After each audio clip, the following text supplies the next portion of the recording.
Assalamualaikum warahmatullahi wabarakatuh. Bismillahirrahmanirrahim. Innal hamdalillah nahmaduhu wa nasta'inuhu wa nastaghfiruh wa na'udzu billahi min shururi anfusina wa sayyiati a'malina. Man yahdihillahu fala mudilla lahu wa man yudlil fala hadiya lahu. Wa asyhadu an la ilaha illallah wahdahu la syarika lahu wa asyhadu anna Muhammadan 'abduhu wa rasuluh. Ya ayyuhalladzina amanu taqullaha haqqa tuqatih wa la tamutunna illa wa antum muslimun. Ya ayyuhan nasu taqu rabbakumul ladzi khalaqakum min nafsin wahidah wa khalaqa minha zawjaha wa batha minhuma رجالا كثيرا ونساء واتقوا الله الذي تساءلون به والأرحام إن الله كان عليكم رقيبا يا أيها الذين آمنوا اتقوا الله وقولوا قولا سديدا يصلح لكم أعمالكم ويغفر لكم ذنوبكم ومن يطع الله ورسوله فقد فاز فوزا عظيما أما بعد فإن أصدق الحديث كتاب الله وأحسن الهدي هدي محمد صلى الله عليه وعلى آله وسلم وشر الأمور محدثاتها وكل محدثة بدعة وكل بدعة ضلالة وكل ضلالة في النار. Alhamdulillah, kita bersyukur pada Allah Subhanahu wa taala pada hari ini, hari Sabtu Ba'da subuh 30 Jumadil Ula 1444 Hijriah yang bertepatan dengan 24 Desember 2022, kita dimudahkan oleh Allah Subhanahu wa taala untuk kembali duduk bersama mengkaji kitab Ushulul Iman fi Dhaw'il Kitabi was Sunnah yang ditulis oleh kumpulan para ulama, yaitu Fadilatul Syekh Saleh As-Suhaimi, Fadilatul Syekh Abdul Razzaq bin Abdul Muhsin, dan Fadilatul Syekh Ibrahim bin Amir Ar-Ruhaili, hafizahumullah ta'ala.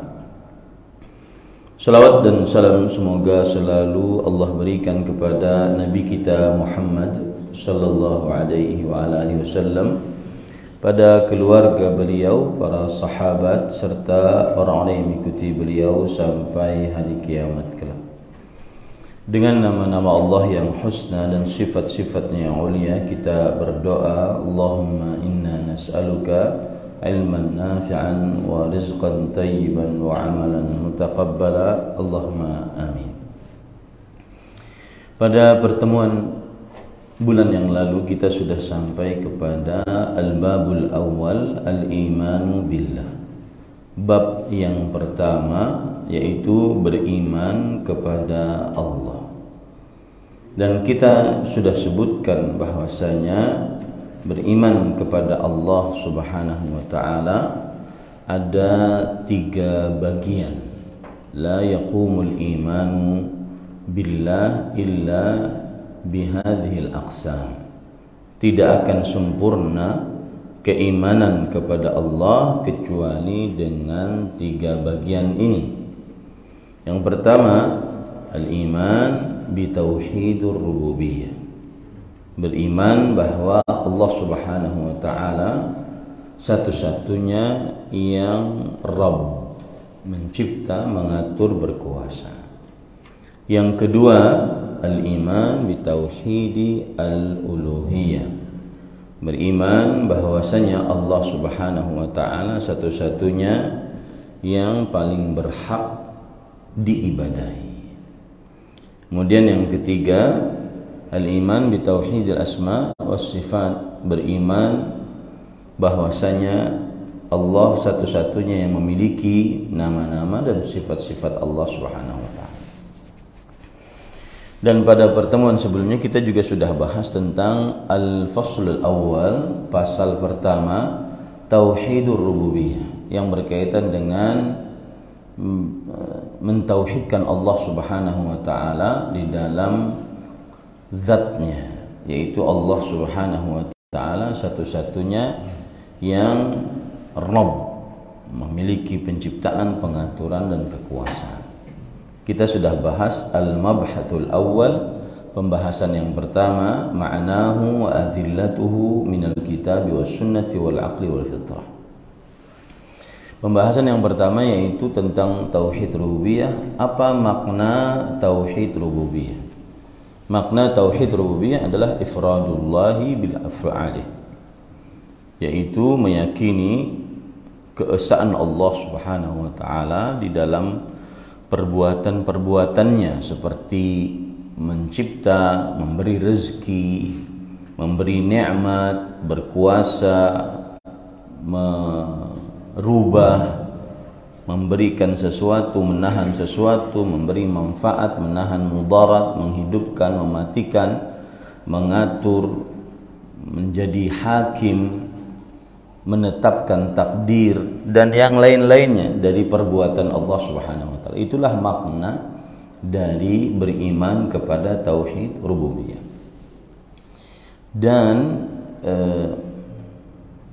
kemudian disebutkan di sini dalil-dalil dari Al-Qur'an atau hadis dari Rasul sallallahu alaihi wasallam yang sudah kita pelajari insyaallah taala. Pada pertemuan sebelumnya kita sudah mempelajari tentang dalil dari Al-Quran, dalil dari hadis Rasul Sallallahu Alaihi Wasallam, dan dalil dari akal. Taib. Kemudian kita akan bahas al-mabhatsu tsani. Ini pelajaran yang baru pada pagi ini. Pembahasan yang kedua. Penulis mengatakan, bayanu annal iqrara bihadza tauhid wahdahu la yunji minal azab. Artinya penjelasan bahwa menetapkan tauhid rububiyah semata tidak menyelamatkan dari siksa. Apa maksudnya?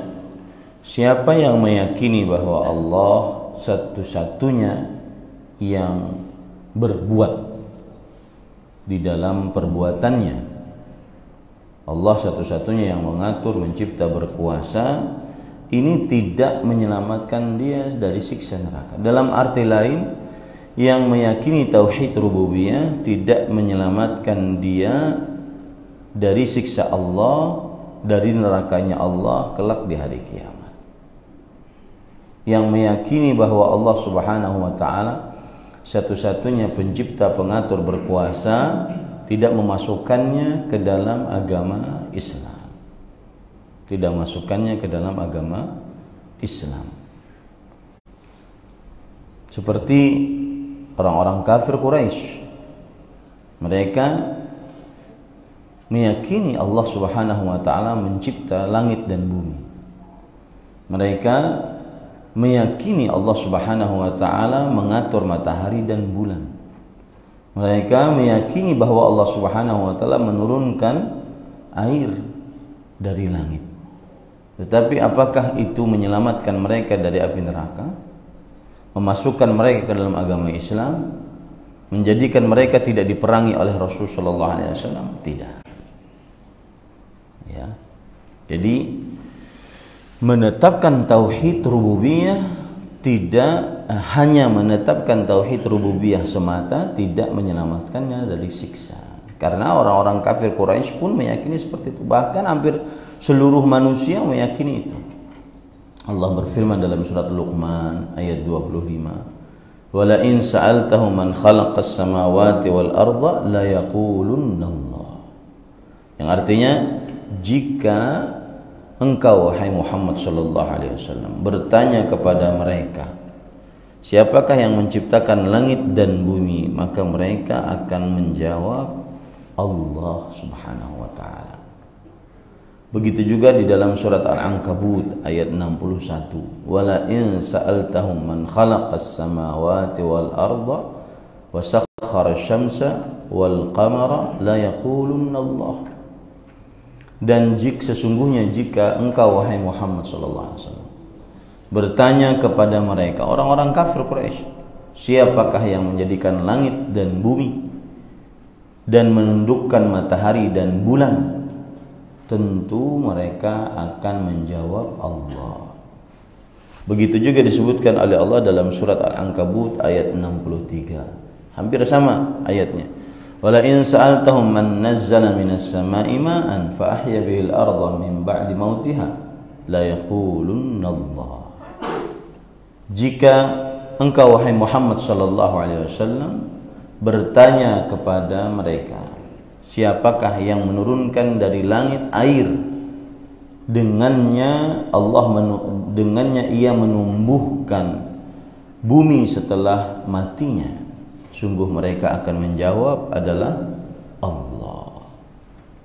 Nah, ini orang-orang musyrik, orang-orang kafir, bahkan hampir seluruh manusia mengakui Allah Subhanahu wa taala mencipta, mengatur, berkuasa. Ini memang fitrah yang Allah Subhanahu wa taala tanamkan di dalam hati setiap muslim, setiap manusia.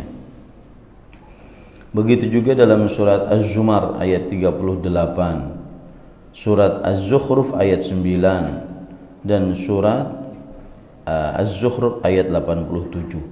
Semua ayat itu menunjukkan bahwa orang-orang kafir, orang-orang musyrik meyakini Allah pencipta, Allah pengatur, Allah berkuasa. Tapi apakah cukup? Tidak cukup. Ya, buktinya mereka masih diperangi oleh Rasulullah sallallahu alaihi wasallam. Tidak cukup cuma meyakini tentang tauhid rububiyah saja. Baik, kita baca keterangannya. Penulis berkata, inna tauhid ar-rububiyyati huwa ahadu anwa'i tauhid ats-tsalatsati kama taqaddam.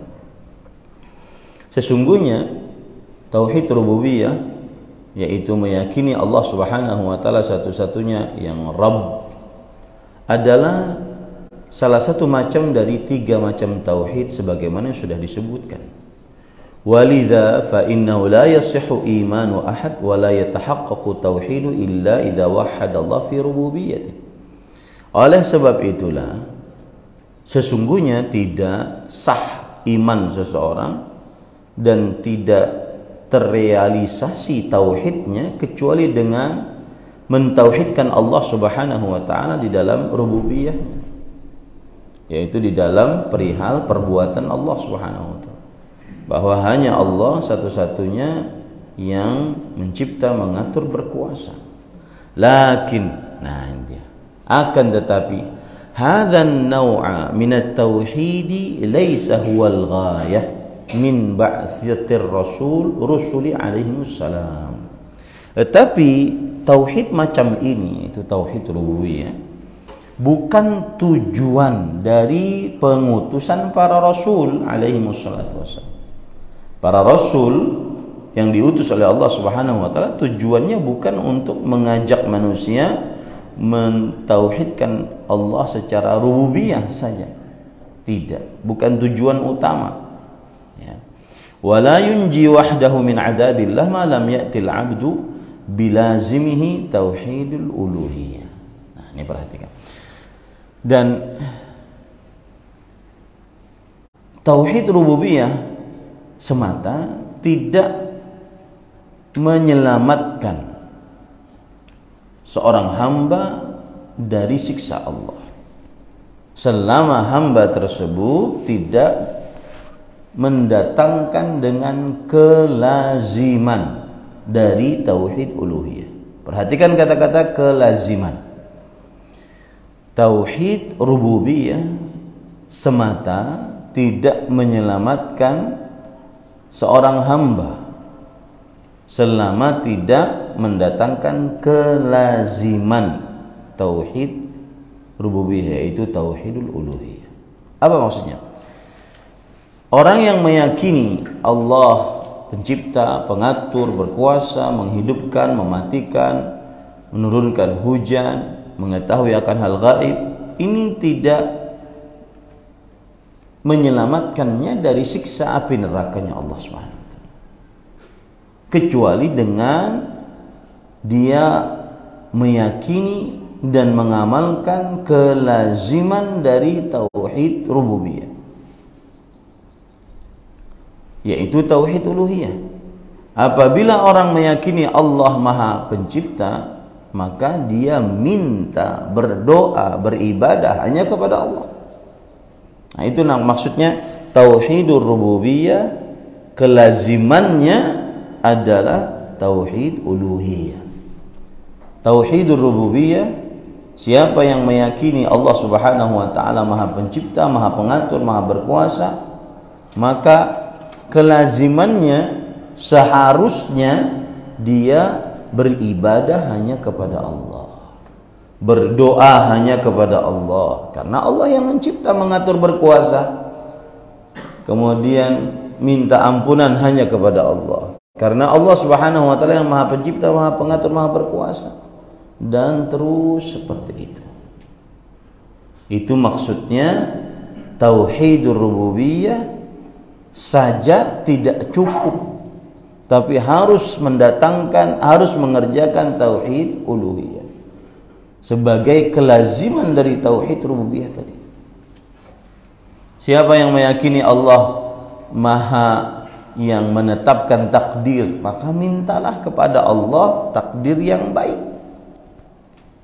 Siapa yang meyakini bahwa Allah Subhanahu wa taala Maha Kuasa atas segala sesuatu, maka mintalah kepada Allah segala sesuatu. Itu namanya tauhidur rububiyah. Sendirian semata tidak cukup, harus meminta, harus bertauhid uluhiyah, yaitu kelaziman dari tauhid rububiyah.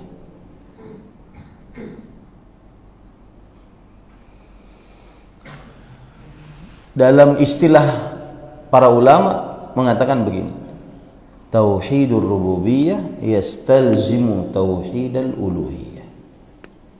Yang meyakini Allah Subhanahu wa taala Rabb, maka harus baginya meyakini bahwa Allah Subhanahu wa taala satu-satunya yang berhak diibadahi.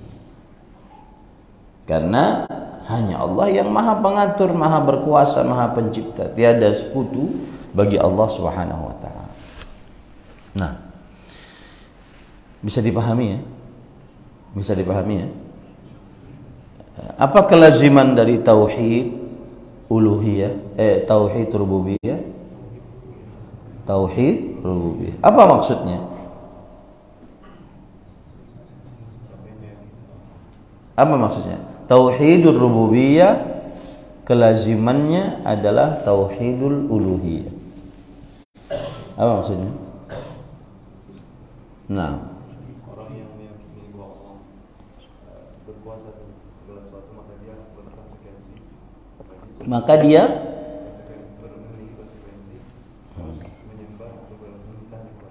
Maka dia berkonsekuensi atau melazimi, kelazimannya harus beribadah hanya kepada Allah. Contoh doa. Kalau ada orang meyakini Allah Subhanahu wa taala Maha Pencipta segala sesuatu, Maha Pengatur segala sesuatu, Maha Kuasa atas segala sesuatu, seharusnya kelazimannya, konsekuensinya dia berdoa hanya kepada Allah, meminta sesuatu, meminta apapun hanya kepada Allah SWT. Makanya sangat bertentangan, aneh kalau ada orang begini. Dia mengatakan, saya itu tidak meminta kepada orang mati. Saya hanya menjadikan orang yang meninggal dari orang yang saleh ini hanya sebatas perantara saya, agar mendekatkan diri saya kepada Allah Subhanahu wa ta'ala. Tanya saja, kamu meyakini Allah Maha Kuasa? Iya, saya meyakini Allah Maha Kuasa. Lalu mengapa menjadikan perantara antara Allah dengan kamu? Kalau kamu meyakini Allah Maha Kuasa, maka berdoanya hanya kepada Allah semata, tiada sekutu bagi Allah Subhanahu wa ta'ala. Sama seperti orang pakai jimat. Maka orang biasanya mengatakan ini hanya syarat saja. Ini hanya syarat saja. Adapun hakikatnya kita tetap minta kepada Allah. Maka kita katakan syaratnya tidak perlu. Karena Allah tidak perlu syarat. Mintalah langsung kepada Allah, karena Allah yang Maha Pencipta segala sesuatu, mengatur, berkuasa, mencipta, memberi rezeki, memberikan manfaat, menahan mudarat, dan seterusnya. Baik. Kalau sudah dipahami itu adalah poin penting dan bisa menyanggah pendapat orang-orang yang mensyirikkan Allah Subhanahu wa ta'ala dalam ibadah. Kalau ada orang yang berdoa kepada selain Allah dengan hujjah dia bertawassul, maka kita katakan, jika engkau beriman kepada Allah secara rububiyah, bahwa Allah Subhanahu wa ta'ala satu-satunya yang mencipta, mengatur, berkuasa, maka seharusnya, selazimnya, konsekuensinya kamu berdoa hanya kepada Allah, tidak perlu perantara. Paham kan? Ini kaidah ini penting di dalam tauhid rububiyah, bahwa beriman kepada tauhid rububiyah semata tidak mencukupi untuk selamat dari siksa neraka. Harus mengerjakan kelazimannya, yaitu tauhid uluhiyah. Walidza yaqulu Allah Ta'ala wa ma yu'minu aktsaruhum billahi illa wa hum musyrikun. Oleh sebab itulah Allah berfirman, dan tidaklah kebanyakan mereka beriman kepada Allah kecuali dalam keadaan mensyirikkan Allah. Surat Yusuf ayat 106. Apa yang dimaksud ayat ini? Tidaklah kebanyakan dari mereka beriman kepada Allah. Mereka beriman kepada Allah, tapi mereka mensyirikkan Allah. Coba bayangkan. Mereka beriman kepada Allah, tapi mereka mensyirikkan Allah. Apa makna ayat ini? Yusuf ayat 106. Wal ma'na ay ma yuqirru aktsaruhum billahi rabban wa khaliqan wa raziqan wa mudabbiran wa kullu dhalika min tauhidir rububiyyah illa wa hum musyrikuna ma'ahu fi ibadatihi ghairihi min al-awthani wal asnami allati la tadurru wa la tanfa'u wa la tu'ti wa la tamna'. Artinya, maksudnya adalah apa yang kebanyakan mereka tetapkan tentang Allah sebagai Rabb yang mengatur, Khaliq yang mencipta, Raziq yang memberi rezeki, Mudabbir yang mengatur, dan itu seluruhnya adalah perihal tauhid rububiyah, melainkan mereka mensyirikkan Allah di dalam beribadah kepada Allah bersamaan dengan beribadah kepada makhluk, berupa berhala, berupa patung-patung yang tidak bisa memberi manfaat atau menahan mudarat, tidak bisa memberi dan tidak bisa menahan. Wa bihadzal ma'na lil ayati qala al mufassiruna min as-sahabati wat tabi'in. Dengan makna ayat seperti inilah dikatakan oleh ahli tafsir dari para sahabat dan para tabi'in. Nah, ini. Jadi ada orang beriman tapi dia musyrik. Apa maksudnya? Beriman kepada tauhid rububiyah, tapi dia musyrik. Apa maksudnya? Mensyirikkan Allah Subhanahu wa ta'ala, mensyirikkan Allah Subhanahu wa ta'ala di dalam beribadah, berdoa, sholat, puasa, zakat, haji. Ya, ketika sholat niatannya untuk Allah, tapi juga ingin pujian manusia.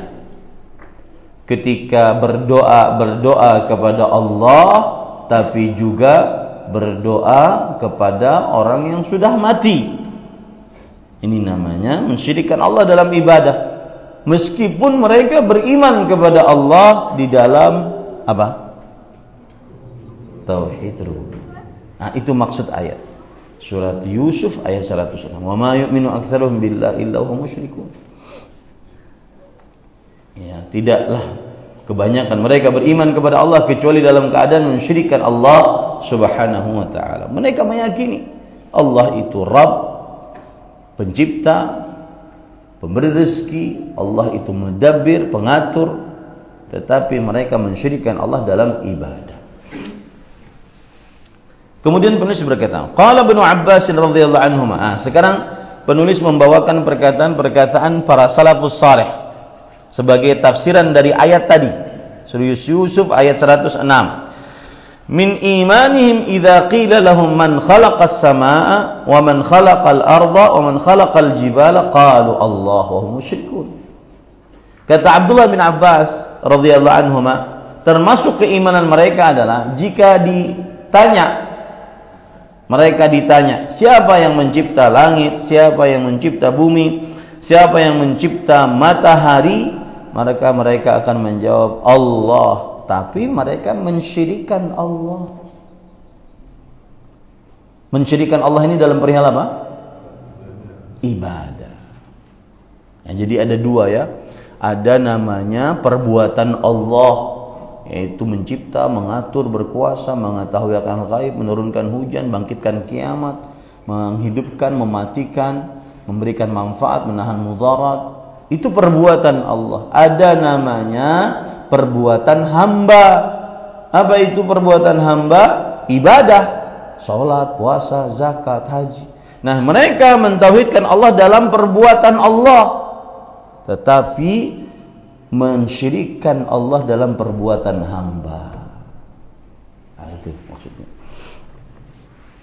Nah, kita sudah tidak ragu lagi, karena ini tafsiran dari para salafus saleh yang langsung belajar dari Rasulullah sallallahu alaihi wasallam. Qala Ikrimah adalah seorang tabi'i. Tas'aluhu man khalaqahum man khalaqas samawati wal arda fayaquluna Allah fadzalika imanuhum billah wa hum ya'buduna ghairahu. Engkau bertanya kepada mereka, siapa yang menciptakan mereka, siapa yang menciptakan langit dan bumi, lalu mereka akan menjawab Allah. Itulah keimanan mereka kepada Allah, tetapi mereka beribadah kepada selain Allah.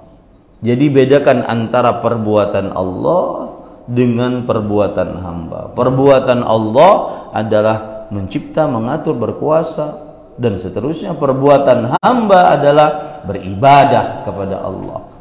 Dari mulai sholat, puasa, zakat, haji, membaca Quran, berdoa, berzikir, itu semua perbuatan hamba.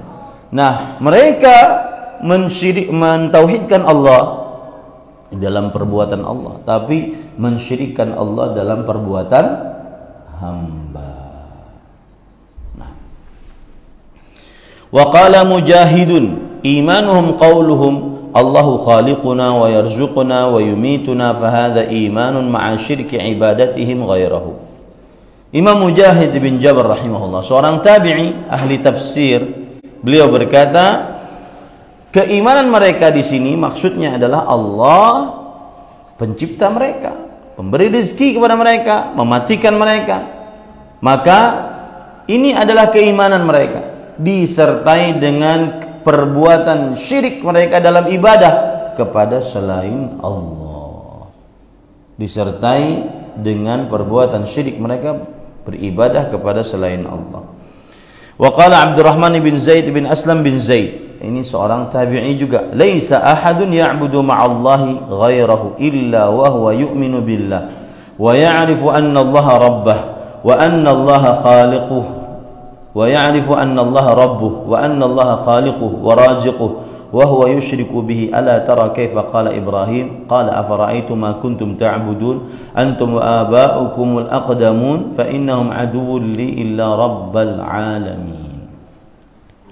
Berkata Abdurrahman bin Zaid bin Aslam bin Zaid, ini seorang tabi'i juga, tidak ada seorang yang beribadah bersamaan beribadah kepada Allah, beribadah kepada selain Allah, melainkan dia beriman bahwa Allah Subhanahu wa taala adalah satu-satunya dalam pengaturan, bahwa Allah adalah Rabbnya, bahwa Allah adalah penciptanya, bahwa Allah adalah pemberi rezekinya, dan dia mensyirikkan Allah Subhanahu wa taala. Coba perhatikan, kata beliau, perkataan Nabi Ibrahim alaihissalam, berkata, afara'aitum ma kuntum ta'budun, apakah kalian memperhatikan apa yang kalian ibadahi, berhala-berhala ini? Antum wa aba'akum al-aqdamun, kalian dan juga nenek moyang kalian. Coba perhatikan kepada yang kalian ibadahi, yaitu berhala-berhala ini. Fa innahum aduwwun li illa rabbil alamin, sesungguhnya mereka ini adalah musuh-musuhku kecuali Rabb semesta alam. Ini menunjukkan bahwasanya mereka mengimani tauhid rububiyah, tetapi itu tidak cukup menjadikan mereka masuk dalam agama Islam. Tidak cukup tauhidnya, tetapi wajib meyakini beribadah hanya kepada Allah Subhanahu wa taala. Baik. Selanjutnya, wan nususu anis salafi fi hadzal ma'na katsiratun. Riwayat-riwayat dari para salafus saleh tentang makna ini, riwayat-riwayat dari para salafus saleh tentang makna ini sangat jelas, ya, dan banyak.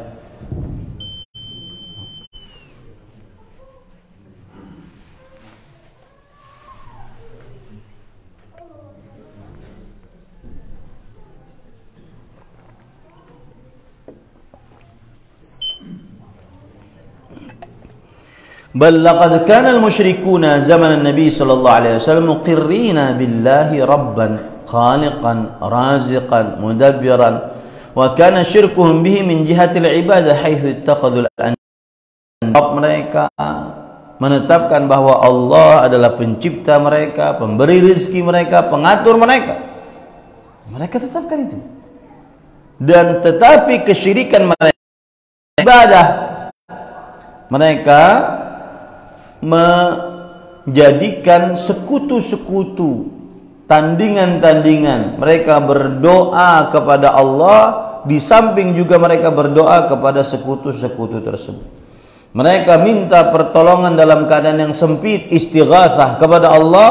Mereka juga beristighatsah kepada selain Allah. Mereka meminta hajat mereka. Wal arda la yaqulunna Allah, wa sakhara asy-syamsa wal qamara la yaqulunna Allah, fa anna tufakun. Perhatikan baik-baik. Dan Al-Quran telah menunjukkan di dalam banyak tempat di dalam Al-Quran tentang penetapan orang-orang musyrik akan rububiyah Allah Subhanahu wa taala, disertai dengan kesyirikan mereka di dalam ibadah. Ya, jadi mereka menetapkan rububiyah Allah, tapi mereka mensyirikkan Allah dalam ibadah. Ayat-ayatnya yang sudah saya sebutkan tadi. Surat Al-Ankabut ayat 61, surat Al-Ankabut ayat 63, surat Az-Zukhruf ayat 87, ya. Dan juga ini yang belum saya sebutkan, surat Al-Mu'minun ayat 84 sampai 89. Yang sudah saya sebutkan tadi lewat saja begitu. Sekarang Al-Mu'minun 84 sampai 89. Coba kita lihat. Qul limanil ardu man fiha in kuntum ta'lamun. Katakan wahai Muhammad, milik siapakah bumi dan apa yang ada di dalamnya, jika kalian mengetahui?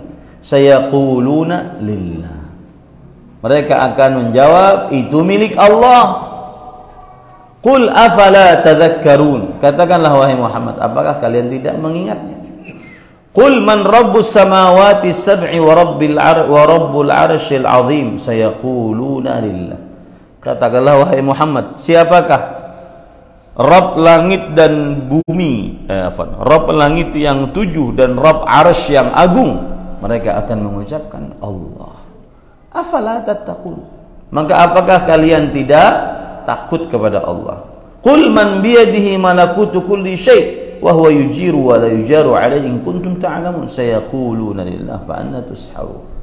Katakanlah wahai Muhammad sallallahu alaihi wasallam, siapakah yang di tangannya kerajaan segala sesuatu? Dialah yang memberi keamanan dan dia tidak ditakuti. Dia tidak takut atas jika kalian benar-benar mengetahui. Mereka akan menjawab Allah. Fa anna tusharun, maka lalu kenapa kalian disihir untuk tidak beribadah kepada Allah Subhanahu wa taala. Nah, ini ayat-ayat yang menunjukkan bahwa orang-orang musyrik di zaman Rasulullah SAW menetapkan apa yang ditetapkan? Tauhid rububiyah. Tetapi mensyirikan di dalam apa? Dalam ibadah, dalam tauhid uluhiyah. Baik. Falam yakunil musyrikuna ya'taqiduna anna al-asnama hiya allati tunzilul ghaitha wa tarzuqul 'alama wa tudabbiru syu'una, bal kanu ya'taqiduna anna dhalika min khasa'isir Rabb subhanahu. Mereka orang-orang musyrik tidak meyakini bahwa berhalalah yang bisa menurunkan hujan, memberi rezeki kepada alam semesta, mengatur keadaan-keadaannya. Akan tetapi mereka meyakini bahwa itu adalah kekhususan Allah Subhanahu wa taala. Ya, ingat itu baik-baik. Mereka tidak mensyirikkan dalam hal itu, tetapi mereka mensyirikkan dalam ibadah. Wa yuqirruna anna awthanahum allati yad'una min dunillah makhluqah. Mereka meyakini berhala-berhala mereka itu makhluk. Ini makhluk.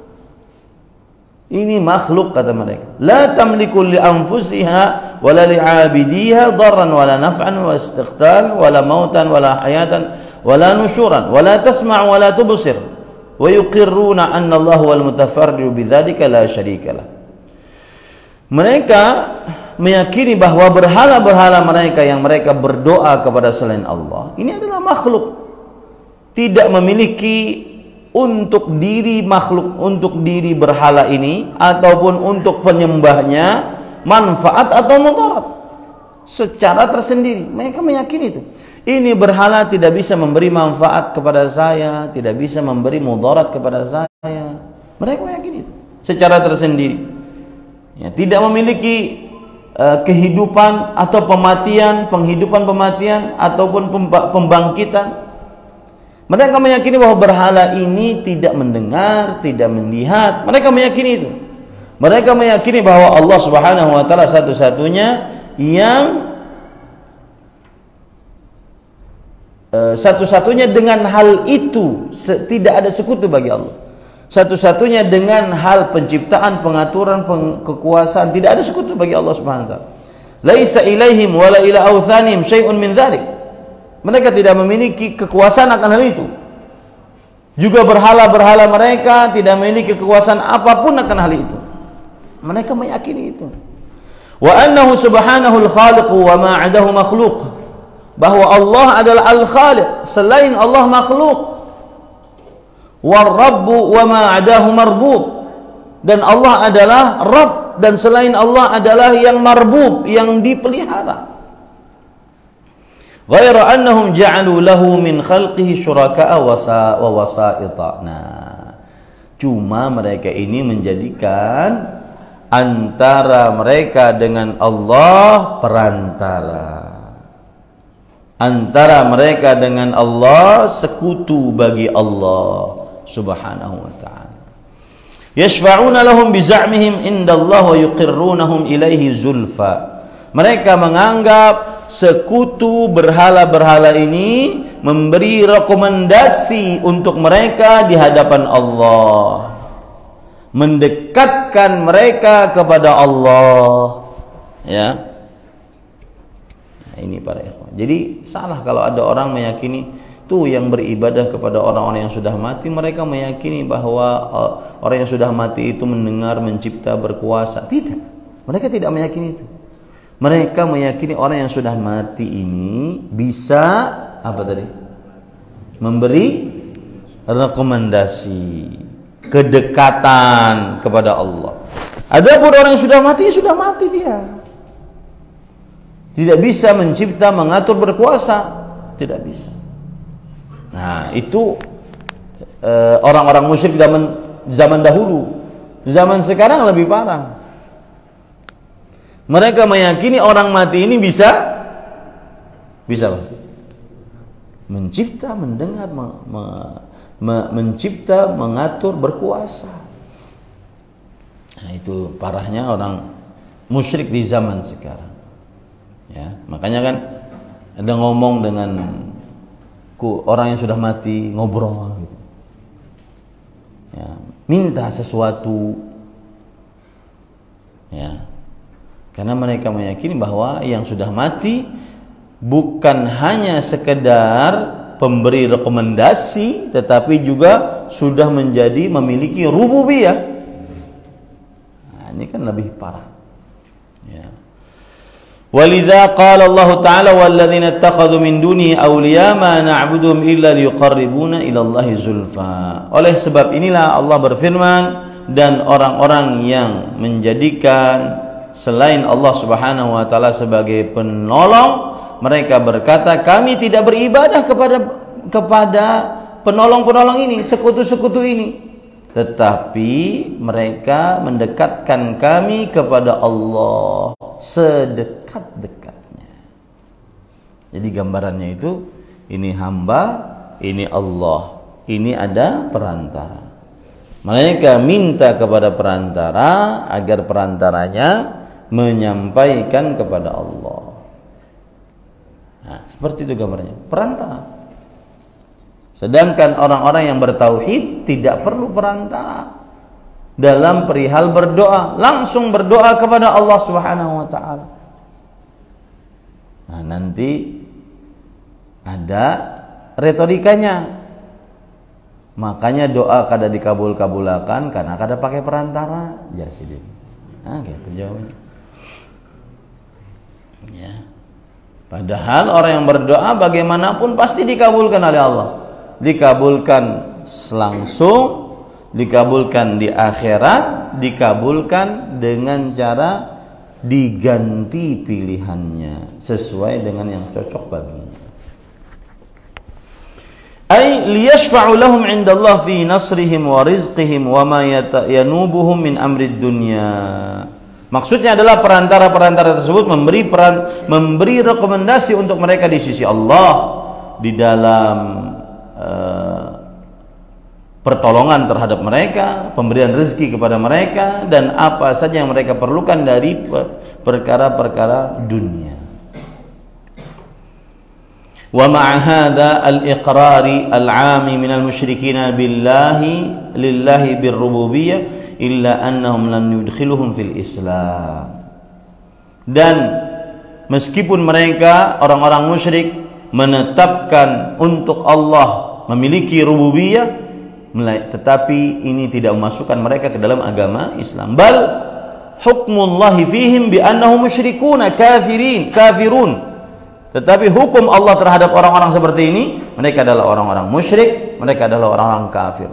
Wa tawa'adahum bin nar wal khulud fiha wastibahi rasulih dima'ahum wa amwalahum likaunihim lam yuhaqqiqu lazima tauhidir rububiyyah wa huwa tauhidul Allahi fil ibadah. Artinya, akan tetapi Allah menghukumi mereka bahwa mereka adalah orang-orang musyrik, orang-orang kafir, ya, dan mengancam mereka dengan neraka kekal abadi di dalamnya. Dan Rasulullah sallallahu alaihi wasallam menghalalkan darah mereka, harta mereka, karena mereka belum merealisasikan kelaziman dari tauhid rububiyah, yaitu tauhid Allah Subhanahu wa taala dalam perkara ibadah. Jadi meskipun meyakini Allah pencipta, pengatur, berkuasa, maka mereka tidak dinamakan masuk Islam. Bahkan mereka diancam dengan neraka, bahkan kekal abadi di neraka kalau belum mentauhidkan Allah dalam perihal apa? Ibadah. Ya. Karena mereka tidak merealisasikan tauhidul ibadah di dalam tauhidullah dalam ibadah mereka, itu berdoa hanya kepada Allah, istighatsah hanya kepada Allah, isti'anah hanya kepada Allah, dan seterusnya. Wa bihadza yatabayyanu anna al-iqrar bi tauhid ar-rububiyyah wahdahu min dun al-ityan bi lazimi tauhid al-uluhiyyah la yakfi wa la yunji min adzabillah. Dengan ini jelas bahwa penetapan tauhid rububiyah semata dan tidak mendatangkan kelazimannya yaitu tauhidul uluhiyah tidak mencukupi dan tidak menyelamatkan dari siksa Allah. Bal huwa hujjatun balighatun 'alal insan taqdi ikhlasad din lillahi wahdah la syarikalah. Ini adalah hujjah, alasan yang mendalam terhadap manusia taqtadi ikhlasad din wahdahu la syarikalah, yang mengkonsekuensikan beribadah yang ikhlas hanya kepada Allah semata, tiada sekutu bagi Allah. Wa tastalzimu ifradullahi wahdahu bil ibadah, dan melazimkan menjadikan Allah satu-satunya di dalam ibadah. Fa idza lam yati bidzalik fa huwa kafirun halalud dami wal mal. Kalau tidak mengerjakan itu, maka orang ini kafir. Darahnya halal, hartanya halal. Ingat, kata-kata darahnya halal, hartanya halal ini bukan berarti kita ada tetangga kafir kemudian kita boleh membunuhnya, boleh mengambil hartanya, tidak. Maksudnya di dalam peperangan. Nah, ini paham ya? Jadi poin besarnya tauhidur rububiyah tidak menyelamatkan dari siksa neraka. Tidak memasukkan dalam agama Islam kecuali ketika mengerjakan kelazimannya. Apa itu? Tauhid uluhiyah. Kalau ditanya, mengapa demikian? Apa jawaban biar? Karena cukupkah kita sudah meyakini Allah ini pencipta satu-satunya? Nah, jawabannya, orang-orang kafir tetap tetap diperangi oleh Rasulullah SAW. Tidak dinamakan orang muslim. Halal darah dan hartanya, diancam dengan neraka, kekal abadi di dalamnya jika mati di atas tauhid tersebut, ya, dan tidak bertauhid secara uluhiyah. Nah, itu pembahasan yang kedua. Kita sambung ya. Pembahasan yang ketiga pendek. Baru nanti pembahasan yang bulan depan insya Allah kita masuk pada pasal yang kedua, yaitu tauhidul uluhiyah. Pembahasan yang ketiga yang terakhir di dalam tauhidur rububiyah, madhahirul inhirafi fi tauhidir rububiyah. Ini penting nih, dan ini menariknya buku ini. Kenapa saya pilih buku ini? Dan di Banjarmasin juga saya mulai baca kitab ini karena dia menyebutkan potret-potret penyimpangan dalam tauhid rububiyah. Apa saja penyimpangan, al-inhiraf dalam tauhid rububiyah? Birragmi min anna tauhid ar-rububiyyah amrun markuzun fil fitr majbulatun alaihi an-nufus mutakathiratun ala taqrir al-adillah. Dan sebelum saya terangkan, yang kita pelajari dari pasal 2 tadi banyak yang menyanggah. Banyak yang mengatakan itu keyakinan orang Wahabi. Masa Abu Jahal percaya kepada Allah pencipta? Masa Abu Lahab percaya Allah Maha Pencipta satu-satunya?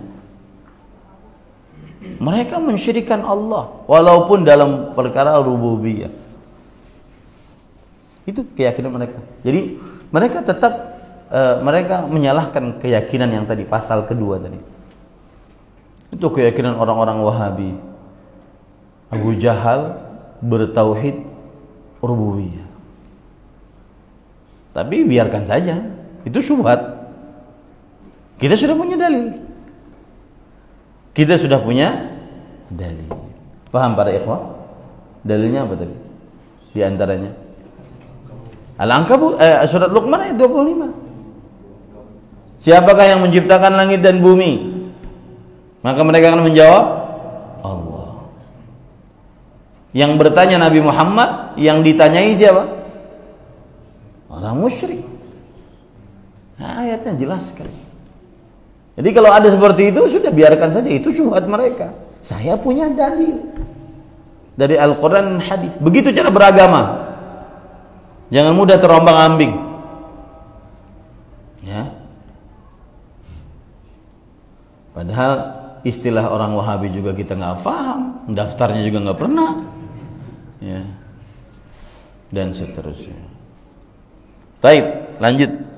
Pembahasan yang ketiga. Potret-potret penyimpangan di dalam tauhid rububiyah, penyimpangan ya dalam tauhid rububiyah. Birragmi min anna tauhid rububiyah amrun markuzun fil fitr. Meskipun tauhid rububiyah ini sudah fitrah manusia. Tadi malam sudah saya jelaskan juga. Kita bisa menetapkan Allah itu pencipta, pengatur, berkuasa melalui 4 dalil. Dalil berdasarkan fitrah, dalil berdasarkan panca indera, dalil berdasarkan syariat, dalil berdasarkan akal. Dalil berdasarkan fitrah maksudnya kita itu secara fitrah kita di dalam qalbu kita yang paling dalam menetapkan Allah itu satu-satunya di dalam penciptaan, pengaturan, kekuasaan. Majbulatun alaihi nufus, memang sifat manusia sudah seperti itu, bertauhid rububiyah. Mau dia nanti kafir musyrik, ada dalam dirinya itu tauhid rububiyah. Mutakatsiratun ala taqririhi al-adillah. Ini sangat banyak ditetapkan oleh dalil-dalil. Illa anna wujida fin nas man hasala indahu inhirafun fi. Tetapi tetap aja, meskipun bahkan di dalam tauhid rububiyah ada yang menyimpang. Wa yumkinu talkhisu madhahiril inhirafi fi hadzal bab fi ma yali. Dan dimungkinkan peringkasan tentang potret-potret penyimpangan di dalam tauhid rububiyah adalah sebagai berikut. Ada 3. Yang pertama, jahdu rububiyyatihillahi aslan wa inkaru wujudihi subhanahu. Menolak kekuasaan Allah dari asalnya dan mengingkari keberadaan Allah. Jangankan perkara Allah berkuasa, Allah ada saja mereka mengingkari. Allah ada saja mereka mengingkari. Jadi menolak kekuasaan Allah dari asalnya. Maksudnya dari asalnya itu keyakinan mereka itu bahwa Allah itu tidak berkuasa. Bahkan lebih parah lagi, Allah itu ada geram. Nah, mereka nggak menolak itu, mereka nolak itu. Siapa ini? Ateis, orang yang tidak percaya kepada Tuhan. Siapa ini? Wahdatul wujud, orang yang menyamakan antara Allah dengan makhluk. Siapa ini? Orang yang mengatakan qidamul alam, alam semesta itu qadim, lama. Ada begitu saja, tidak ada penciptanya. Teori Big Bang. Ya. Ini para ikhwan dirahmati oleh Allah Subhanahu wa taala. Jadi mereka mengingkari. Siapa ini? Fir'aun yang mengatakan, "Wa ma rabbul alamin." Apa itu rabbul alamin? Aku tidak tahu rabbul alamin. Yang aku tahu, ana rabbukumul a'la. Akulah Rabb kalian yang paling tinggi. Jadi ini keyakinannya Fir'aun, mengingkari rububiyah Allah, mengingkari keberadaan Allah Subhanahu wa ta'ala. Kama ya'taqidu dzalika al-malahidatu alladhina yusniduna ijad hadhihi al-makhluqat ila at-tabi'ah. Sebagaimana yang diyakini oleh orang-orang mulhid. Mulhid itu ateis. Bahasa Arabnya ateis, al-ilhad. Itu perbuatannya, orangnya mulhid, jamaknya malahidah. Sebagaimana yang diyakini oleh orang-orang mulhid, orang-orang ateis, yang mereka menyandarkan adanya makhluk-makhluk ini kepada proses alam. Teori Big Bang misalkan, itu kan pertempuran antara dua yang besar kemudian pecah, kemudian jadilah bumi. Seketika begitu saja. Tidak ada yang mengatur mencipta. Au ila taqallubil laili wan nahar. Adanya siang dan malam itu terjadi begitu saja, tidak ada penciptanya. Au nahwu dzalik, atau yang semisal dengannya. Kemudian penulis membawakan dalil surat Al-Jathiyah ayat 24, wa qalu ma hiya illa hayatuna dunya namutu wa nahya wa ma yuhlikuna illa ad-dahr. Mereka orang-orang ateis ini mengatakan tidak ada kehidupan kecuali di dunia ini saja. Kita mati lalu nanti hidup lagi. Makanya mereka percaya keyakinan reinkarnasi. Kenapa mereka percaya keyakinan itu? Karena mereka tidak percaya adanya hari kebangkitan. Mereka percaya cuma hidup di dunia ini, kehidupan itu cuma ada di dunia. Mati, hidup, mati, hidup lagi, mati. Nanti hidup laginya itu dalam bentuk yang lain. Kupu-kupu kah? Mending kalau masih kupu-kupu. Ya, mun kelelawar. Atau dan mereka mengatakan tidak ada yang menghancurkan kami kecuali masa. Saatnya nanti akan hancur. Tapi siapa yang menghancurkan? Masa, kata mereka. Nah, yang kedua, jahdu ba'di khasa'isi Rabbi subhanahu wa inkari ba'di ma'ani rububiyyatihi kaman yanfi qudratallahi ala imatatihi au ihya'ihi ba'da mautih au jalbin naf'i lahu au daf'id dharri anhu au nahwi dzalik. Mengingkari sebagian kekhususan Allah Subhanahu wa taala dan mengingkari sebagian makna-makna rububiyah Allah Subhanahu wa taala. Nah, ini hampir sama sebenarnya dengan yang tadi, cuma ini lebih rendah. Kalau tadi kan seluruhnya dia mengingkari kekuasaan Allah. Kalau ini mengingkari sebagian dari kuasa Allah. Seperti mereka mengatakan Allah itu tidak kuasa untuk mematikan atau menghidupkan kembali setelah matinya.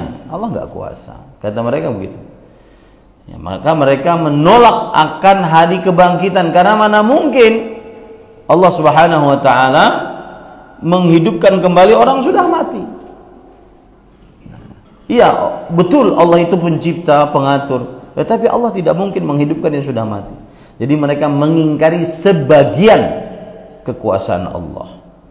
Atau mengingkari jalbin naf'i lahu, yaitu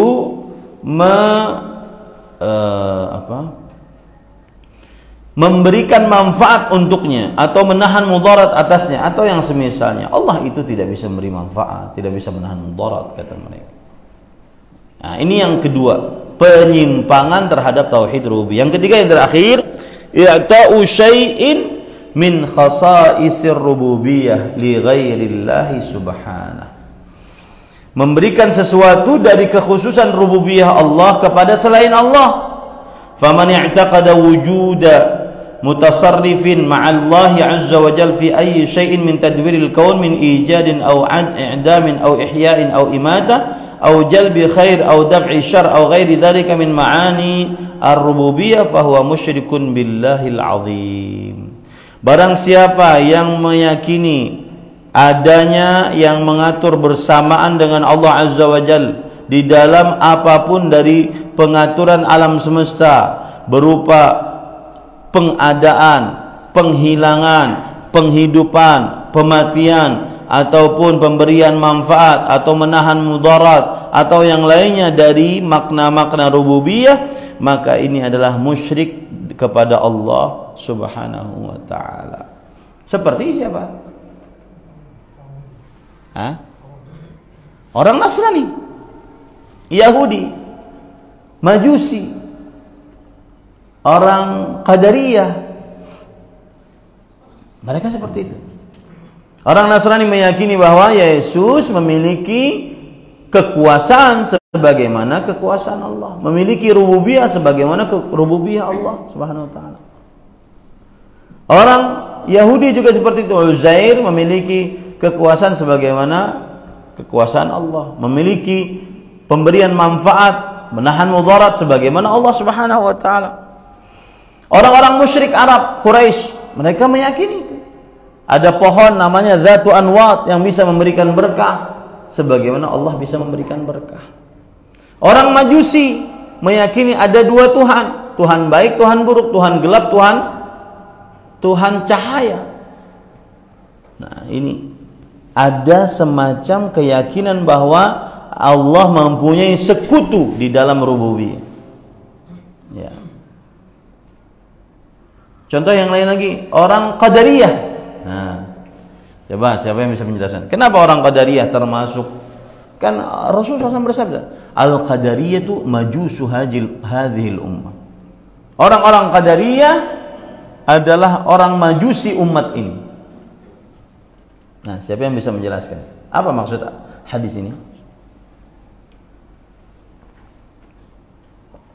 Nah, Ustaz. Mereka meyakini manusia menciptakan sendiri perbuatan. Lalu Mereka menafikan bahwa Allah ikut serta dengan perbuatan. Mereka meyakini Allah tidak ikut andil dalam perbuatan manusia. mereka orang Qadariyah itu majus hadil ummah. Orang Majusi itu apa sih keyakinannya? Orang Majusi itu keyakinannya kalau turun hujan kan baik turun hujan. Oh berarti ini melakukan adalah Tuhan baik. Ya. Tapi kalau seandainya turun hujan datang banjir, ini mereka meyakini yang melakukan siapa? Tuhan buruk. Berarti ada dua Tuhan lah. Nah, orang Qadariyah seperti itu. Orang Qadariyah keyakinannya apa sih? Bahwa saya mengangkat ini adalah perbuatan saya, yang mencipta adalah saya. Tidak ada kuasa andil Allah Subhanahu, andil kuasa Allah sama sekali terhadap saya. Berarti di situ ada dua yang berkuasa. Siapa? Saya dan Allah. Nah, sama kan dengan orang apa? Majusi. Nah, itu dia. Al-Qadariyah majusu hadhil Kaum Qadariyah adalah majusinya umat ini. Dan Qadariyah jenis ini adalah Qadariyah yang masih ada sampai sekarang. Adapun Qadariyah yang sudah dulu dan sudah habis, itu Qadariyah yang meyakini Allah itu tidak menetapkan takdir makhluk. Allah tidak mengetahui apa yang dikerjakan oleh makhluk sebelum terjadi. Itu Qadariyah zaman dahulu. Sudah nggak ada lagi itu orang. Yang zaman sekarang Qadariyahnya seperti yang saya sebutkan tadi, yang meyakini bahwa hamba menciptakan makhluk, hamba menciptakan perbuatannya sendiri tanpa andil kekuasaan Allah sama sekali. Ini Qadariyah zaman sekarang. Nah, jadi kalau bisa kita ringkas Pak, penyimpangan tauhid rububiyah yang terjadi di masyarakat, yaitu yang pertama meyakini bahwa Allah Subhanahu wa taala tidak ada, tidak berkuasa,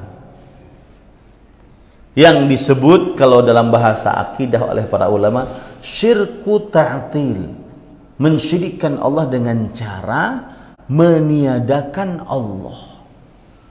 Meniadakan Allah ini nanti macam-macam Pak. Ateis, meniadakan Allah sama sekali. Yang kedua, wahdatul wujud, meniadakan hubungan antara Allah dengan makhluk. Jadi nggak ada bedanya antara Allah dengan makhluk, sama. Allah dan alam semesta adalah Allah. Meniadakan hubungan antara Allah dengan makhluk. Yang ketiga, meniadakan yang ke satu tadi contohnya ateis, kemudian wahdatul wujud, meniadakan makhluk dari penciptanya. Makhluk ada tapi nggak ada yang cipta, bumi ada tapi nggak ada yang mencipta. Ini masuk syirku ta'til tadi, yang diyakini oleh orang-orang dengan teori apa tadi? Big Bang, qidamul alam. Alam itu qadim, dunia ini sudah lama. Lamanya kapan? Pokoknya lama. Yang mencipta siapa? Enggak ada. Pokoknya lama gitu aja ada. Teng gitu aja. Masjid Bintang Sunnah ada. Teng gitu. Ini kurang akal. Ini penyimpangan yang pertama. Dengan 3 jenis macamnya. Ateis, wahdatul wujud, kemudian orang-orang yang percaya kepada teori Big Bang. Penyimpangan yang kedua yaitu yang mengingkari sebagian rububiyah Allah. Allah itu tidak semua kuasa. Yang kedua, yang ketiga yang sudah saya sebut tadi. Kalau dalam istilah para ulama, syirku al-indad, mensyirikkan Allah dengan cara mensekutukan dalam perbuatannya. Contoh, orang Yahudi, Majusi, kemudian Nasrani, orang-orang musyrik Arab, orang-orang apa lagi tadi? Qadariyah, 5. Ya, yang meyakini bahwa selain Allah ada yang mengatur, mencipta, berkuasa. Oh iya, contoh yang pertama tadi juga adalah Fir'aun, ateis. Kemudian apa tadi?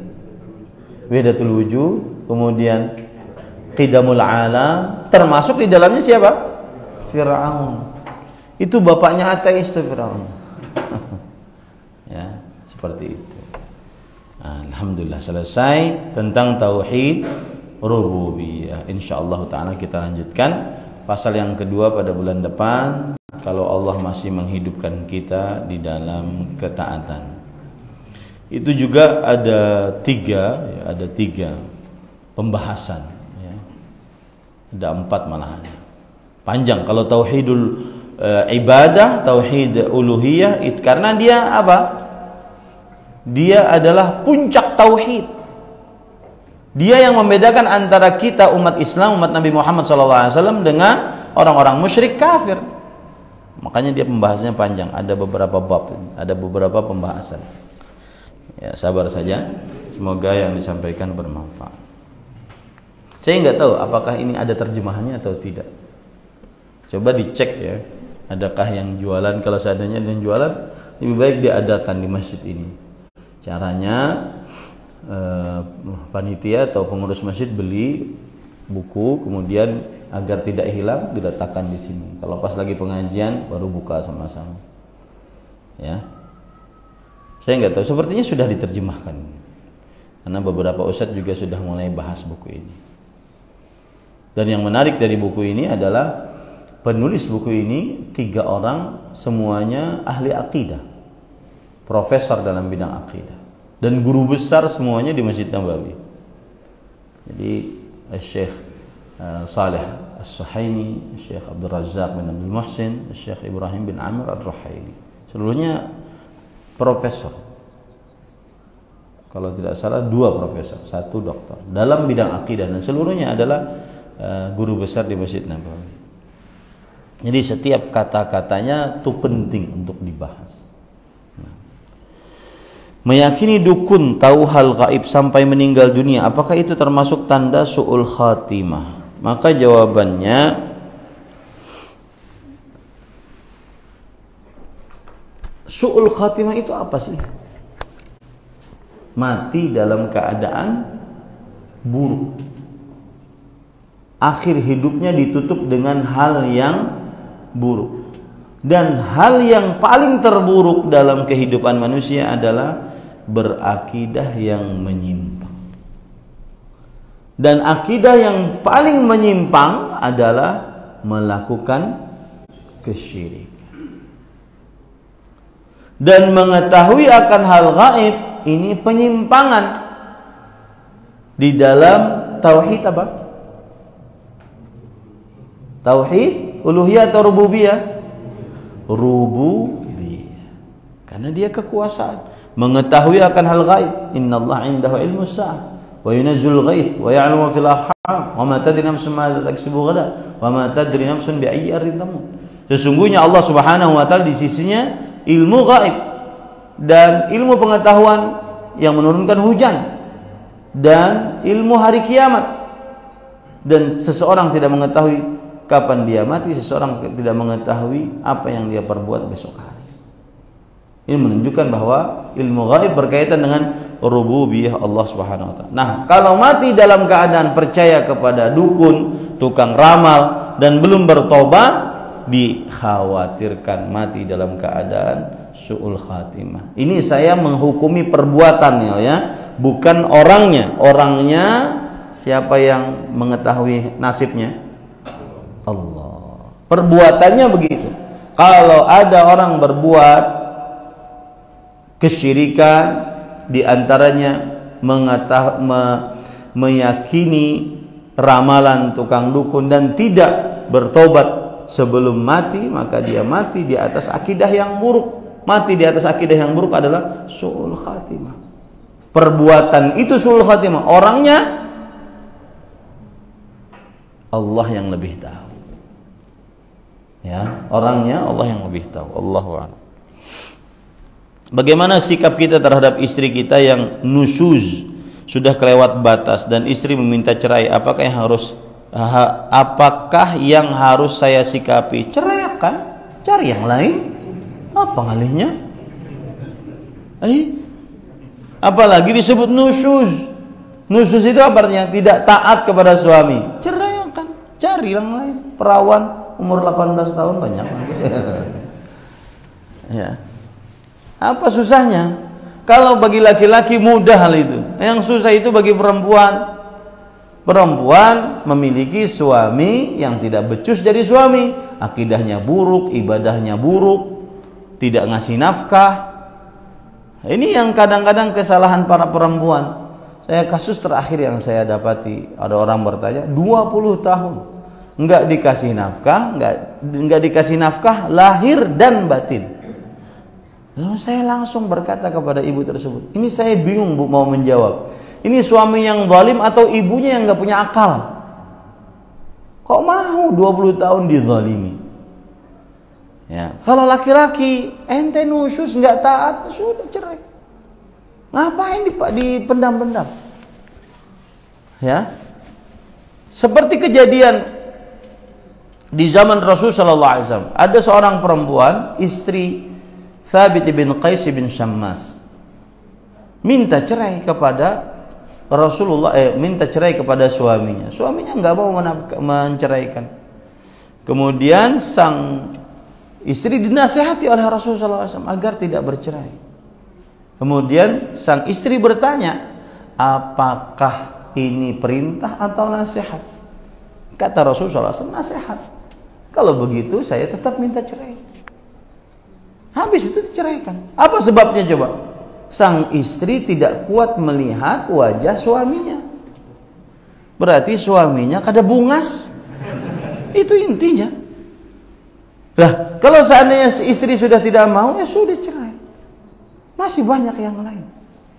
Laki-laki jangankan begitu. Kalau seandainya, nih barusan saya juga dapat kasus. Ustadz, setelah 5 bulan istri meninggal, saya menerima takdir Allah, tetapi kadang ada rasa menyesal gitu. Bolehkah saya menikah lagi Ustaz? Saya ini cinta istri, tapi saya sebagai laki-laki normal juga ingin melampiaskan syahwat. Bolehkah menikah lagi? Jangan menunggu 5 bulan, isuk gin.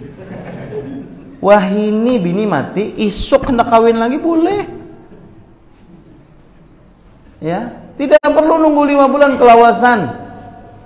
Laki-laki tidak punya masa iddah. Ya. Bahkan ada sebagian laki-laki kadang-kadang berdoa kepada Allah SWT, ya Allah, lah kasih mati kamu. Ada bininya sakit-sakitan, lah kasih mati kamu. Jangan. Tidak boleh. Tetapi maksud saya tidak ada masa iddah. Nah, yang seperti ini, ya, pada ikhwan yang dirahmati oleh Allah Subhanahu wa taala, sikapnya adalah kalau memang nusyuz, susah untuk dinasihati. Ada perempuan-perempuan seperti itu, apalagi di zaman sekarang, apalagi kalau seandainya perempuannya lebih tinggi derajatnya secara duniawi dibandingkan laki-laki, punya penghasilan, kemudian lebih kaya, mungkin dipandang oleh manusia lebih terhormat. Karena pada asal hukumnya perempuan, istri itu sebenarnya adalah tawanan di sisi suami. Tidak boleh keluar rumah satu langkah kecuali dengan izin suami. Walaupun bapaknya manggil, dia tawanan. Makanya kita wajib sebagai laki-laki wajib berbuat baik kepada istri. Istausu bin nisa'i khairan fa innahunna awanun 'indakum. Aku wasiatkan kalian untuk, wahai para suami, untuk berbuat baik kepada istri kalian. Sesungguhnya mereka adalah tawanan bagi kalian. Jadi kalau seandainya suami istrinya sudah mulai nusyuz, itu berarti kan melunjak. Kalau minta cerai, ya, ayo injak. Mana? Sini aku tanda tangani. Selesai. Anak-anak bagaimana? Ya sudah berjuang untuk mendapatkan haknya. Kemudian cari perempuan lain yang mau menerima duda beranak. Karena disebutkan kata-kata nusyuz, kecuali kalau tanpa sebab. Ya, ini kalau benar pengakuannya suami, ya. Ini kadang-kadang kita kan cuma dapat kabar satu sisi, nanti dapat kabar dari istrinya, nah beda lagi kisahnya.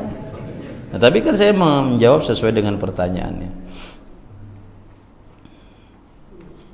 Karena gini, laki-laki ketika sudah tidak dijadikan sebagai pemimpin, karena di sini ada kata-kata nusyuz kelewat batas. Nusyuz kelewat batas itu kan, misalkan, coba sini, dia enggak, kada mau kok. Gimana itu caranya? Ya. Misalkan dalam perihal berjima, dia tidak mau. Mau diapakan? Mau dirayu-rayu? Banyak laki-laki begini. Habis itu tanya lewat WhatsApp. Nanti ketemu saya di masjid ya. Pas lihat, bungas orangnya. Lakiannya bungas. Ya, maka saya jawab setelah itu, kantum ini ganteng. Cari aja perempuan lain. Tapi saya cinta, Ustaz. Cinta apaan? Biniannya kan hakun lo nikam. Hendak diapain? Apapun sebabnya, ya sudah selesai. Seperti itu para ikhwan dirahmati Allah. Gimana hukumnya ada yang pinjam uang ke kita dengan nominal 10 juta rupiah? Tapi karena saya tidak ada pegangan, karena pengen bantu saya jual emas yang dulu beli nominalnya 10 juta, karena emas ini belum ada 1 tahun dijual, nominal berkurang jadi dijual 9 juta lebih aja Ustadz. Yang mau saya tanyakan, si peminjam harus mengganti uang senilai emas tadi awal saya beli tanah atau jumlah setelah saya jual tadi Ustadz saya yang udah berkurang di bawah 10 juta tadi. Ulun kada paham pertanyaan dia.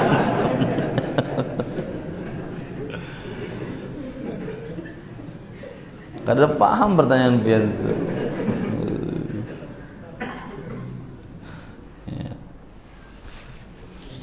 Apakah hukum sholat, karena fahmus su'al nisful jawab,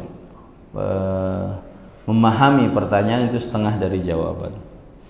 Apakah hukum sholat di dalam masjid yang terdapat poster gambar makhluk yang dipasang di depan tempat imam atau sisi dinding lainnya atau salah satu figur tokoh agama yang sudah meninggal dunia? Dan bagaimana jika dalam perjalanan mendapati masjid yang demikian? Apakah ada uzur untuk mencari masjid lain dengan konsekuensi menjadi masbuk bahkan tertinggal sholat berjamaah? Maka para ikhwan yang dirahmati oleh Allah Subhanahu wa taala, ada gambarnya pulang di sini ditampilkan. Yang jelas para ikhwah, tidak seyogianya foto seorang alim pun untuk diletakkan di masjid, karena dikhawatirkan nanti seperti yang terjadi dalam hadis Rasul sallallahu alaihi wasallam ketika Ummu Salamah dan Ummu Habibah datang ke negeri Habasyah, kemudian pergi ke gereja, melihat di sana ada patung-patung makhluk hidup. Pulang ke kota Madinah, diceritakan kepada Rasulullah sallallahu alaihi wasallam. Kemudian Rasulullah SAW mengatakan, ulaika idza mata fihimur rajulus salih banau ala qabrihi masjidan wa sawwaru fihi tilka suwar. Mereka itu orang-orang yang kalau di tengah-tengah mereka orang soleh meninggal, maka kuburannya dibangun di atas masjid. Masjid dibangun di atas kuburannya. Ada orang soleh meninggal, kemudian dibangun di atas kuburan itu masjid. Kemudian mereka membuat patung-patung. Ulaika syirarul khalqi indallah. Mereka adalah makhluk-makhluk terburuk di sisi Allah. Jadi tidak seyogianya foto-foto itu diletakkan di dalam masjid. Sudah bersih seperti ini, tidak ada foto-foto. Tidak seyogianya. Saya katakan dengan perkataan tidak seyogianya. Karena dikhawatirkan akan memberikan keserupaan dengan orang-orang yang dilakukan Yahudi ataupun Nasrani. Wallahu a'lam. Apa hukum membunuh semut yang merusak dan bersarang di dalam atau bagian rumah, Ustadz, yang membolongin dinding rumah? Jawabannya boleh. Karena asal hukumnya semut diusir, tetapi jika dia membahayakan manusia maka boleh dimusnahkan akibat bahayanya tadi. Wallahu a'lam.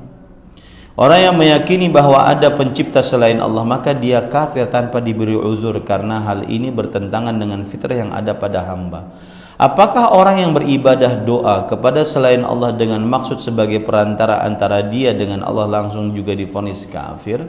Jawabannya, ini perlu iqamatul hujjah. Ya.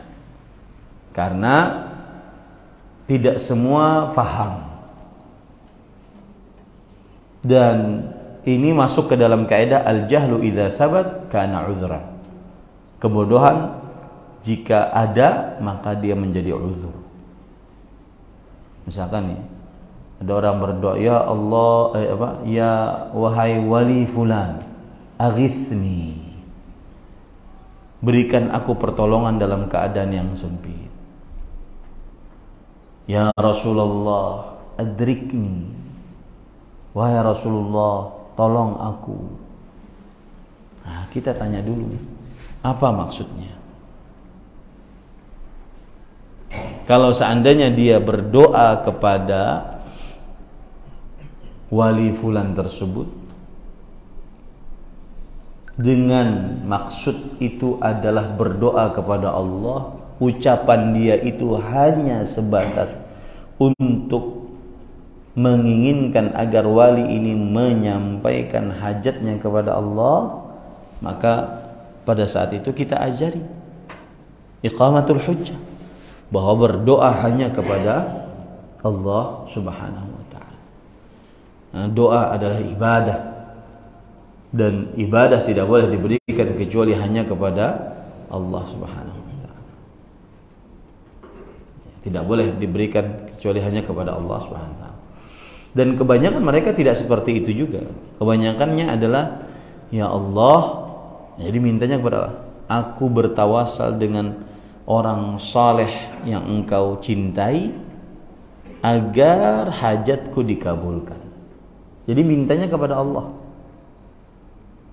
Orang saleh ini hanya sebatas bentuk perantara untuk doanya segera dikabulkan, untuk doanya segera didengar oleh Allah.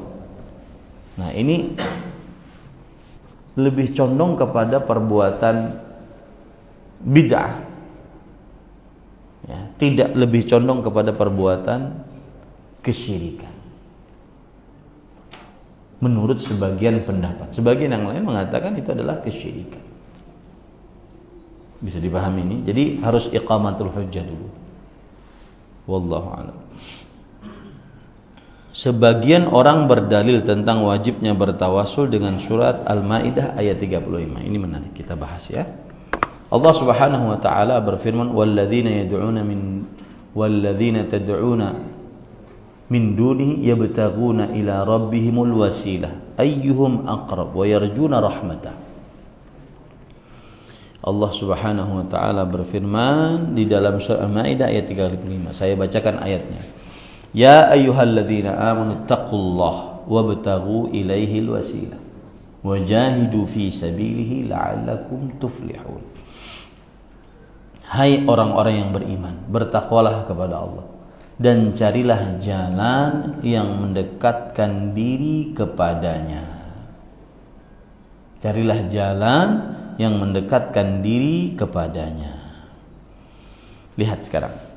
Saya akan bacakan tafsiran dari Imam Ibnu Katsir. Beliau berkata, yaqulu ta'ala amiran ibadahul mu'minin bitaqwa. Allah Subhanahu wa taala berfirman memerintahkan hamba-hambanya yang beriman untuk bertakwa kepadanya. Wa hiya idza qurinat bit ta'ah kana al muradu biha al inkifafu 'anil maharim wa tarkil muharramat. Dan takwa apabila digandengkan dengan ibadah, maka takwa artinya adalah berhenti dari yang haram, kemudian meninggalkan yang terlarang. Itu arti takwa. Wabtaghu ilaihil wasilah. Wabtaghu ilaihil wasilah. Carilah kepada Allah wasilah. Maka qala Sufyan haddatsana Abi an Talhah an Atha an Ibnu Abbas radhiyallahu anhuma ail qurbah. Ya. Carilah kepada Allah wasilah. Dengan sanadnya sampai kepada Abdullah bin Abbas. Wasilah yang dimaksud kata Abdullah bin Abbas adalah ibadah. Artinya dekatkan diri kita kepada Allah dengan ibadah. Ibadahmu akan mendekatkan diri kepada Allah, bukan perantara. Paham ya? Wasilah yang dimaksud adalah mengerjakan ibadah sehingga kamu dekat dengan Allah Subhanahu wa taala. Wa kadza qala Mujahid wa Atha Abu Wa'il wal Hasan wa Qatadah wa Abdullah bin Katsir wa Suddi wa Ibnu Zaid. Demikianlah yang dikatakan oleh Imam Mujahid, ahli tafsir semua ini dari kalangan tabi'i. Atha bin Abi Rabah, Abu Wa'il, Al-Hasan Al-Basri, Qatadah bin Da'am As-Sadusi, Abdullah bin Katsir, Imam As-Suddi, Imam Abdullah bin Zaid rahimahullah. Wasilah yang dimaksud adalah qurbah, ibadah. Ingin dekat dengan Allah, beribadahlah kepada Allah. Ya. Contoh misalkan, saya beri contoh. Sebelum berdoa, sedekah. Sedekah. Kemudian berdoa, ya Allah, semoga dengan sedekah tadi doaku Engkau kabulkan. Nah, itu maksud. Wasilah yang dimaksud adalah apa? Qurbah, ibadah. Carilah kepada Allah wasilah yang menghantarkan Allah. Wasilah di sini adalah yang diridhai oleh Allah, yaitu ibadah. Lihat lagi, Imam Qatadah lebih jelas lagi bahasanya. Ai taqarrabu ilaihi bi ta'atihi wal amal bima yurdi. Yaitu carilah kepada Allah wasilah. Wasilah maksudnya adalah mendekatkan diri kepada Allah dengan mengerjakan ketaatan kepadanya dan amalan yang diridhai oleh Allah. Enggak ada kata perantara di sini. Bukan carilah kepadanya perantara, enggak ada. Paham ya? Kemudian Abdullah bin Zaid berkata, "Wa hadzal ladzi qalahu haula'il a'immah la khilafa bainal mufassirin fihi." Dan ini yang dikatakan oleh para imam, tidak ada perbedaan di antara para ahli tafsir di dalamnya, bahwa al-wasilah adalah al-qurbah, ibadah, bukan wasithah, bukan perantara. Ya, karena mereka mengatakan carilah kepada Allah wasilah, wasilah maksudnya tawassul, perantara. Kita katakan enggak. Lihat tafsiran para ulama. Ini bukan dari kantong si Udin, ini bukan dari saya maksudnya. Tapi lihat tafsiran para ulama rahimahumullah taala. Kemudian Imam Ibnu Katsir berkata, wal wasilatu hiya allati yatawassalu biha ila tahsilil maqsud. Wasilah adalah sarana untuk mendapatkan yang diinginkan. Wal wasilah aidan alamun ala a'la manzilatin fil jannah. Wasilah juga adalah sebuah nama tentang sebuah tempat yang paling tinggi di dalam surga. Wahiyya manzilatu Rasulillah sallallahu alaihi wasallam wa darihi fil jannah. Dan dia adalah kedudukan Rasulullah SAW dan tempat tinggalnya Rasulullah SAW di dalam surga. Wahia aqrabu amkinatil jannah ilal arsh. Dan dia adalah tempat yang paling dekat di dalam surga kepada arsy-Nya Allah Subhanahu wa ta'ala. Nah, jadi kurang tepat berdalil tawassul dengan surat Al-Maidah ayat 35. Pahamlah? Siapa yang bertakun? Ya, itu maksudnya para ikhwan yang dirahmati oleh Allah. Jadi kerjakan kata. Contoh misalkan di dalam Al-Qur'an banyak itu wasilah. Rabbana innana amanna faghfir lana. Ya Allah, kami telah beriman, ampuni kami. Mana wasilahnya di sini? Beriman. Mana doanya? Ampuni kami. Iman dulu baru kerja, minta ampunan. Sama kalau ada orang berkata, ya Allah, aku mencintai Nabi-Mu, dan dengan kecintaanku kepada Nabi-Mu maka mudahkanlah urusanku. Nah, ini mengerjakan wasilah berarti. Ya Allah, aku mencintai orang-orang saleh-Mu, dengan kecintaanku kepada orang-orang saleh maka mudahkanlah rezekiku. Nah, ini tawassul namanya. Tawassul dengan amal soleh, dengan mengerjakan ibadah kepada Allah Subhanahu wa ta'ala. Bisa dipahami ini Pak Ikhwan? Baik. Apakah boleh percaya pada perkiraan cuaca walaupun tetap yakin bahwa Allah yang menentukan segala hal? Kalau percaya 100% tidak boleh, tetapi percaya bahwa perkiraan cuaca tersebut kemungkinan dengan izin Allah terjadi, bisa saja, tidak mengapa, tidak mengurangi tauhid.